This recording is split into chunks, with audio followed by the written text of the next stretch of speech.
সম্মিলিত জাতীয় বিশ্ববিদ্যালয়ের প্রাক্তনের পক্ষ থেকে আজকের উপস্থিত সকল সাংবাদিকবৃন্দ এবং উপস্থিত জাতীয় বিশ্ববিদ্যালয়ের সকল শিক্ষার্থীকে সংগ্রামী সালাম, আসসালামু আলাইকুম।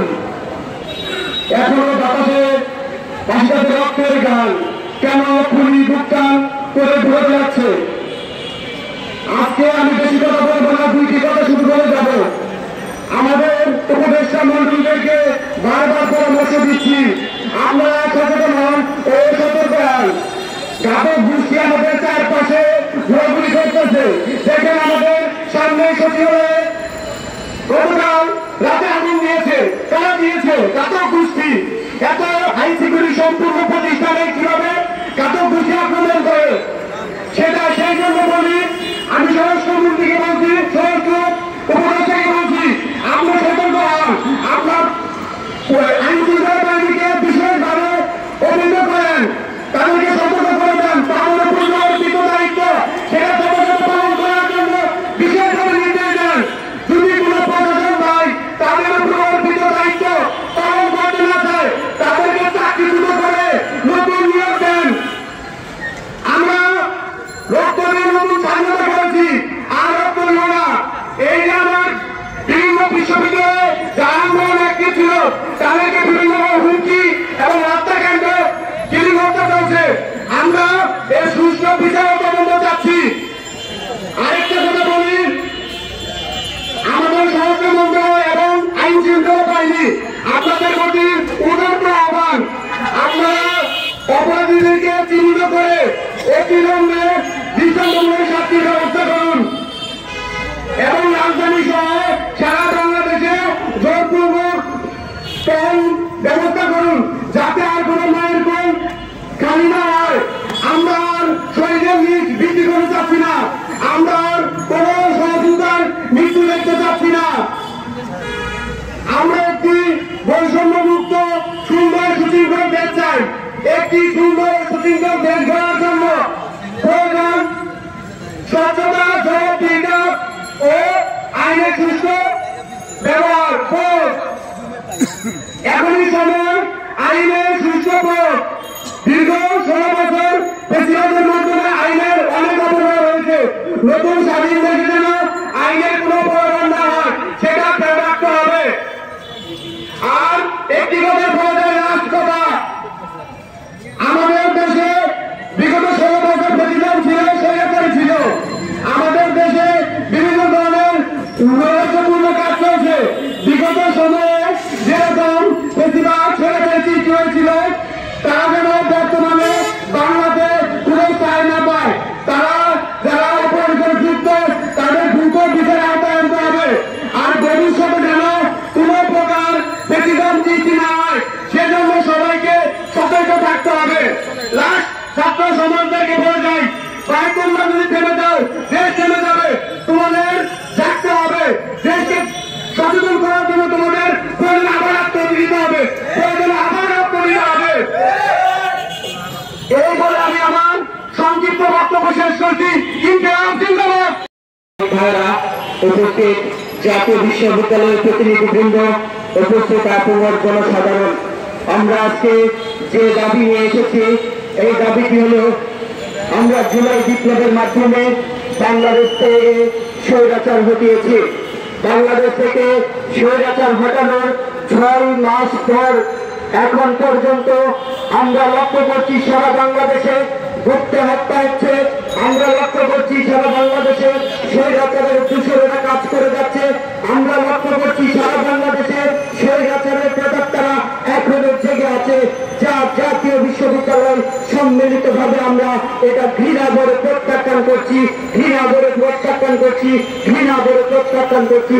কেননা জুলাই বিপ্লবের হাজার শহীদের বিনিময়ে, হাজার হাজার রক্তক্ষরণের বিনিময়ে আমাদের এই নতুন বাংলাদেশ বিনির্মাণ হয়েছে, যে দেশে হাসিনার প্রেতাত্মারা এবং হাসিনার দূষণেরা কখনো এখানে মাথা ছেড়ে দিয়ে না, জেগে ওঠার চেষ্টা করতে পারে না, পারে না, পারে না।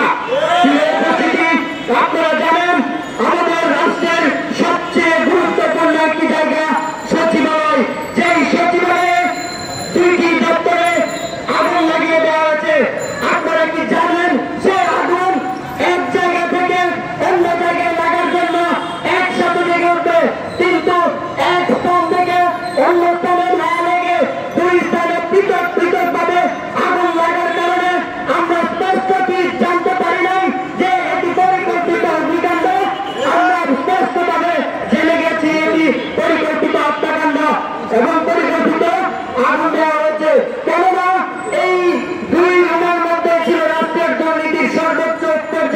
নথিগুলো, এই নথিগুলোকে নস্যাৎ করার জন্য এবং বাংলাদেশের নতুন করে সমস্যা সৃষ্টি করার জন্য এই অন্তর্বর্তীকালীন সরকারকে বিপদে ফেলানোর জন্য এই অগ্নিকাণ্ড। আর এই অগ্নিকাণ্ডের মাধ্যমে হাসিনার দূষণরা চাইছে যে বাংলাদেশকে আবারও গত স্বৈরাচারের মতো নতুন করে আবারও বাংলাদেশকে ধ্বংস করে দিতে। আমরা স্পষ্ট করে দিতে চাই, আমরা জাতীয় বিশ্ববিদ্যালয়ে যথেষ্ট মানুষ জনগণ রয়েছি। আমরা জাতীয় বিশ্ববিদ্যালয়ের সারা বাংলাদেশে 64 জনের বিপ্লবীরা রয়েছি। আমরা এখনো মরি নাই, আমরা জেগে আছি।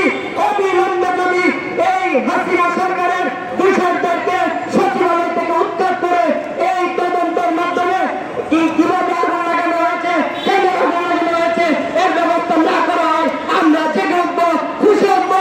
এই স্পষ্ট বার্তা জানিয়ে আমি আমার বক্তব্য শেষ করছি। ধন্যবাদ সবাইকে। ধন্যবাদ রাজন ভাইকে তার গুরুত্বপূর্ণ বক্তব্য দেওয়ার জন্য। আর এখন আমাদের মাঝে আমরা উপস্থিত হয়েছি পশ্চিমবঙ্গ বিরোধী ছাত্র আন্দোলন সম্মিলিত বিশ্ববিদ্যালয়, এবং আমাদের সাথে আপনারা আছেন সাংবাদিক সহযোগীরা। আপনারা আমাদের জুলাই বিপ্লবে অসংখ্য অবদান রয়েছে, আপনাদের জন্য আমাদের পক্ষ থেকে ভালোবাসা এবং সম্মান। আসলে এই মাইক হাতে হতে চাইনি, কিন্তু আপনারা আমিও পাচ্ছি না। আপনারা খেয়াল করবেন যে আমাদের জুলাই বিপ্লবের পরে আমাদের দেশের যে একটা প্রত্যাশা ছিল, আমাদের ছাত্র জনতার যে একটা প্রত্যাশা ছিল, সে প্রত্যাশা কতটুকু সফল হয়েছে। আমরা যখন বাইরে আসি তখন জনগণ বলে বা আপনারা মনে করেন এই সরকার ছাত্রদের, সরকার ছাত্ররা চালাচ্ছে, কিছু মানে দেয়াল থেকে চুল ফসকালে দোষ হয় ছাত্রদের। কিন্তু আমরা যখন যাই, আমরা যখন দেখি আমাদের ভাইয়ের উপর হুমকি আসছে, আমাদের ভাইকে মারা হচ্ছে, বগুড়ায় আমাদের এক ছাত্রলীগের বিশুদ্ধ সংগঠনের কর্মীরা ধর্ষণের হুমকি দেয়। আমরা দেখি আমাদের সচিবালয়ে একদম রহস্যমূলক আগুন লাগে। তখন আসলে আমরাও চিন্তা করি এই সরকার আসলে কার, এই সরকার কারা চালাচ্ছে। সরকার যদি ছাত্ররাই চালাতো তাহলে এরকম আমাদের উপর এরকম বর্বরতা আচরণ হতো না। এখন আমরা চিন্তা করছি আসলে আমাদের এই বিপ্লব, আসলে আমরা বিপ্লবী সরকার গঠন করতে পারিনি। এই সরকার, আমি এখনো সরকারকে হুঁশিয়ার করে বলে দিতে চাই, আপনারা যদি না পারেন আপনারা পদত্যাগ করেন।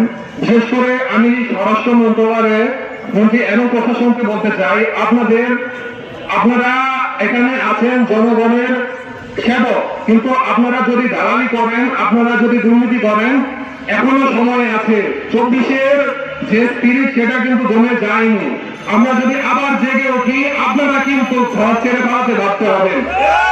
আমি সর্বশেষে আমি কথা বাড়াবো না, আমার আরো সংগ্রামী ভাইয়েরা আরো অনেক ভালো ভালো কথা বলতে পারবে।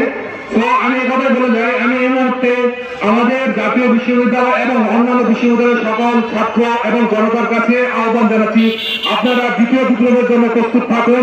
যে কোনো সময়ে আমরা দ্বিতীয় বিপ্লবে নামবো যদি এই সরকার এই পরিস্থিতি সামলাতে না পারে। ধন্যবাদ। আসসালামু আলাইকুম। ধন্যবাদ খুব গুরুত্বপূর্ণ বক্তব্য পেশ করার জন্য। আসলে বিষয়টা সেটাই, যদি তারা বিপ্লবকে ধরে রাখতে না পারে আমরা দ্বিতীয় বিপ্লব করার ইনশাআল্লাহ। এই মুহূর্তে আমাদের মধ্যে যে বক্তব্য দিবেন মোহাম্মদ বাদশা, বৈষম্য বিরোধী ছাত্র আন্দোলনের একনিষ্ঠ যোদ্ধা। বাদশা ভাই।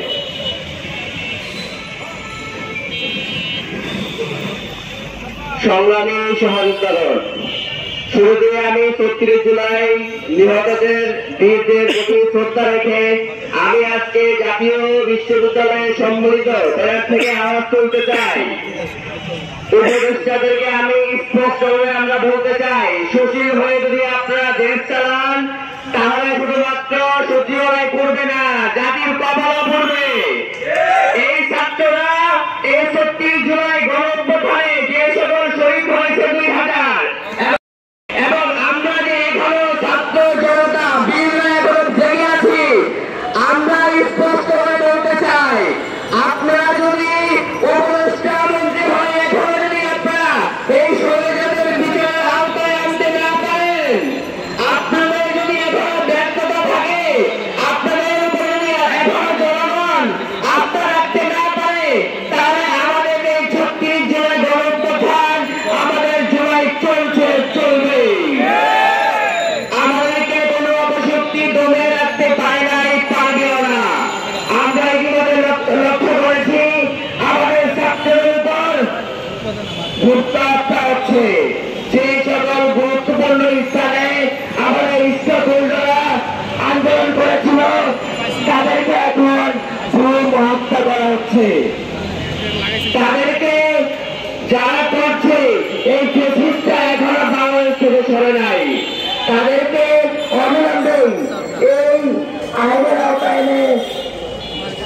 তাদেরকে শাস্তি দিতে হবে।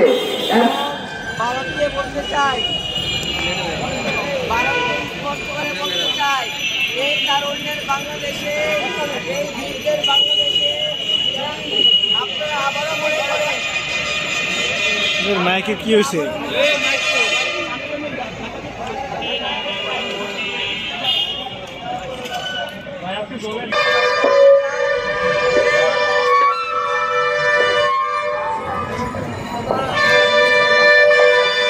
আমরা স্পষ্ট করে বলতে চাই, এই ভারতের এজেন্ডাদেরকে দ্রুত কর্মে বিভিন্ন আমাদের গুরুত্বপূর্ণ স্থান থেকে সরিয়ে দিতে হবে এবং তাদেরকে আইনের আওতায় এনে অবিলম্বে বিচার দিতে হবে। ধন্যবাদ সবাইকে। ধন্যবাদ সবাইকে তার গুরুত্বপূর্ণ বক্তব্য পেশ করার জন্য। সমাজবাদী ছাত্র আন্দোলন জাতীয় বিশ্ববিদ্যালয় শাখার সংগ্রামী বিপ্লবী ভাইদেরকে বিপ্লবী সালাম জানিয়ে আমার বক্তব্য শুরু করছি। শহীদ আবু সাইদ, মুগ্ধ, ওয়াসিমদেরকে স্মরণ করে বক্তব্য শুরু করছি। এবং অনেক জায়গা থেকে আমাদের কাছে নিউজ আসতেছে যে তারা হত্যার হুমকি পাচ্ছে, দর্শনের হুমকি পাচ্ছে, ঘুমের হুমকি পাচ্ছে। তাহলে আমার প্রশ্ন, যারা আমাদের উপদেষ্টা আছেন এই ছাত্র জনতা বিপ্লবের ফলে, যারা এই ছাত্র জনতার বিপ্লবের ফলে যারা গদিতে বসেন, ক্ষমতায় আসছেন, আপনাদের কার্যকরী ভূমিকা কোথায়? কোথায় আপনাদের কার্যকরী ভূমিকা? আমার কেন আইনাতে বিঘ্নিত হবে? আমাদের রাষ্ট্রের নিরাপত্তা কোথায়? আমাদের শিক্ষার্থীদের নিরাপত্তা কোথায়? সচিবালয়ের মতো এত গুরুত্বপূর্ণ জায়গায় কিভাবে আগুন লাগলো? আপনারা কি জানেন না? সৌরাচারে বসেরা এখনো সব জায়গায় গাপ্তি মেরে বসে আছে। তাদেরকে কেন সরাচ্ছেন আপনারা? নাকি আপনারা ক্ষমতাদের সব ভুলে গেছেন? আপনারা জানেন বাংলাদেশের প্রতিটি স্বাধীনতার পরে যারাই ক্ষমতা আসে তারা স্বৈরাচার হওয়ার একটা ধান্দা করে, কিন্তু আমরা ছাত্র জনতার সেটা মেনে নিব না। আমরা চাই দেশের ক্ষমতা পরিবর্তনের পাশাপাশি নীতিরও পরিবর্তন হইতে হবে। আপনারা দেখেন এখনো সকল জায়গায় চাঁদাবাজি চলতেছে, আমার ফুটপাত দখল মুক্ত হয় নাই, আমার রাস্তার যানজট দখল মুক্ত হয় নাই, আমাদের হত্যা যে জুলাই বিপ্লব যারা হত্যা করছে তাদের সেসব দোষরদের এখনো গ্রেপ্তার করা হয় নাই। তাহলে আমাদের উপদেষ্টাদের কাজ কি? তাদের কাজ কোথায় আপনারা আমাদের দেখান।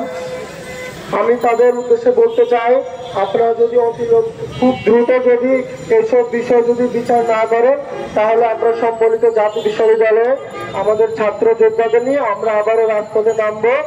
আমি এই বলে আমার বক্তব্য শেষ করছি। সবাইকে ধন্যবাদ।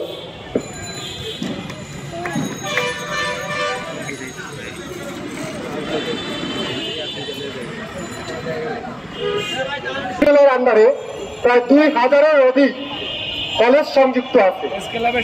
তো যারা 5ই আগস্টের পরে এখনো বিভিন্ন প্রোপাগান্ডা, বিভিন্ন অন্যায়, বিভিন্ন নির্যাতন, বিভিন্ন নিপীড়ন সৃষ্টি করছেন, তারা একটু সতর্ক থাকবেন।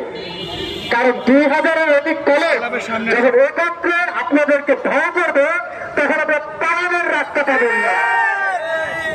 আমাদেরকে বুঝতে হবে যে বিপ্লব কোথা থেকে শুরু হয়, কোথায় শেষ হয়। আজ আমাদের এই বিক্ষোভ সমাবেশে ও গণমিছিল কোন সাধারণ আয়োজন নয়, এটি একটি প্রতিরোধের সফর, একটি সংগ্রামের আহ্বান। শিক্ষাঙ্গনে গুপ্ত হত্যা, আমাদের সহপাঠীদের রক্তে লাল হওয়া মাটি এবং আমাদের রাষ্ট্রের কর্তাব্যক্তিদের নিষ্ঠুর নির্লজ্জতা আমাদের আর চুপ করে থাকতে দেয়নি। আমরা জানি হত্যাকাণ্ডগুলো বিচ্ছিন্ন ঘটনা না, যে হত্যাকাণ্ডগুলো ঘটছে এগুলো কোনো বিচ্ছিন্ন ঘটনা না, এগুলো সুপরিকল্পিত ঘটনা। আর এর পিছনে কারা জড়িত আছে সেটা কিন্তু আমরা খুব ভালোভাবে আন্দাজ করতে পারি। সুতরাং সাবধান। আমরা জানি এই হত্যাকাণ্ড